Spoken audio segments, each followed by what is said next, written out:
بسم اللہ الرحمن الرحیم نحمده ونصلي ونصلي على رسوله الكريم اما بعد فاعوذ بالله من الشیطان الرجیم بسم اللہ الرحمن الرحیم۔ معزز سامعین کرام، آج کی نشست میں عید الفطر کی نماز کا طریقہ اور نیت سن لیں۔ عید الفطر کی نیت یہی ہے، 2 رکعت نماز عید الفطر زاہد 6 تکبیروں کے، خاص اللہ تعالیٰ کے لیے، منہ میرے قبلے کی طرف، پیچھے استفہام کے اللہ اکبر۔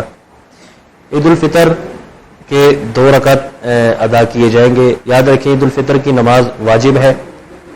پہلی رکعت میں اللہ اکبر کہہ کے امام کا کانوں تک ہاتھ اٹھائے گا، پھر اس کے بعد سبحان اللہ پڑھیں گے، امام بھی پڑھے گا، مقتدی بھی پڑھیں گے، سبحانک اللہم و بحمدک و تبارک اسمک و تعالی جدک و لا الہ غیرک۔ اس کے بعد امام کانوں تک ہاتھ اٹھائے گا، اللہ اکبر، کانوں تک ہاتھ اٹھائے گا اور پھر چھوڑ دے گا۔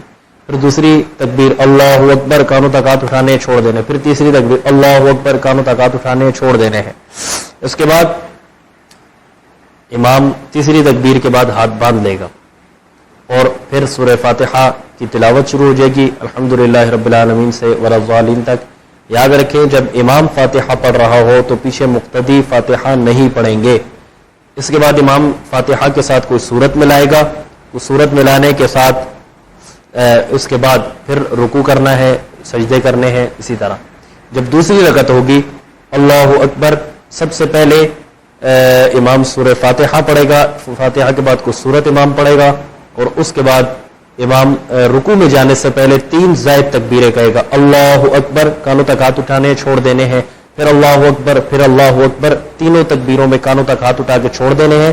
پھر چوتھی تکبیر جو رکوع والی تکبیر ہوگی، اللہ اکبر کہہ کر اس میں ہاتھ نہیں اٹھائے جائیں گے اور سیدھا رکوع میں چلے جائیں گے۔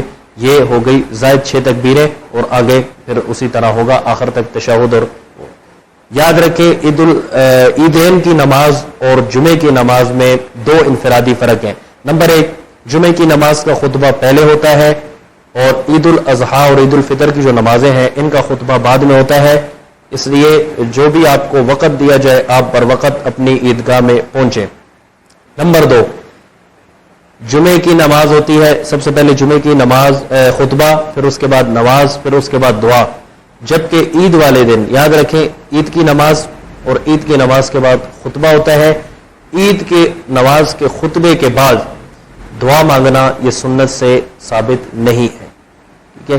اسی طرح ایک اور مسئلہ ذہن نشین فرما لیں، جو ہم عید پڑھ کے ایک دوسرے کو ملتے ہیں، گلے ملتے ہیں، عید کے دن عید مبارک کہنا اس میں بھی کوئی حرج نہیں ہے، لیکن خاص عید کے دن گلے ملنا، پھر مسجد کے اندر گلے ملنا یہ درست نہیں ہے۔